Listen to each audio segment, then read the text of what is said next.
Sometimes I think you really just need to let yourself go and have fun and experiment to find out where you can go with your creative boundaries. And two of the most innovative mediums in the Liquitex effects range that allow you to do spontaneous things and have fun in a childlike, playful sort of way are pouring medium and string gel.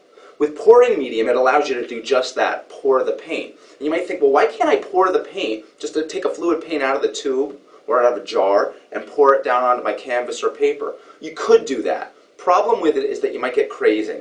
Crazing is what happens when the paint starts to dry and it starts to separate. It's almost like looking at a desert where the mud has dried and it starts to get all these little cracks and valleys in it, which is not a desirable effect. Pouring medium solves that. The resin in it holds the paint together. It allows it to have a nice even surface that's extremely glossy. String gel also allows you to pour onto the surface, but in a more stringy, honey-like consistency, so you can get more precise lines with your paint. You only need to add about 10% paint to about 90% of either pouring medium or string gel, so in that way you can extend your paint quite a bit and still have it be very, very bright. I've already mixed some up here and I've got pouring medium ready to go. So we're going to give it a shot here.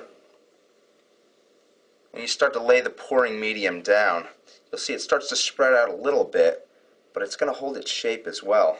And it looks really, really glossy. Obviously it's very, very wet right now. But the thing about it is when it dries, it's going to maintain that high gloss to it. So often people will look at a dried piece and they'll think that it's actually still wet. They'll say, can I touch it? Yeah, I absolutely can. Pretty neat. And I can take a little bit more while it's still wet like this. I can take some yellow here, and I can also pour that on top if I want. That'll sort of sink into those layers right there. Get all sorts of cool things going. As I said before, it's sort of like being a kid. You're just pouring things all over the place, and it's really fun, and I think it can open up your creativity quite a bit.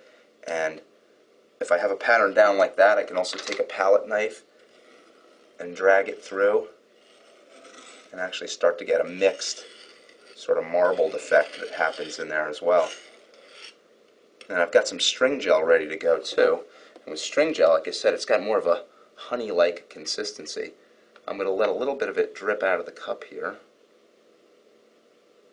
And it's got this slow sort of feel.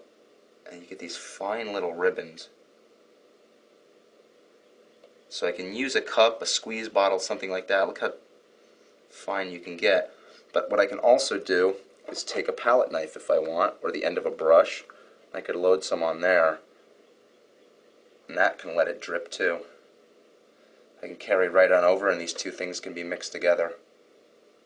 So I can create the large areas of the pour and the fine areas of the string gel. Let yourself go. Try something new.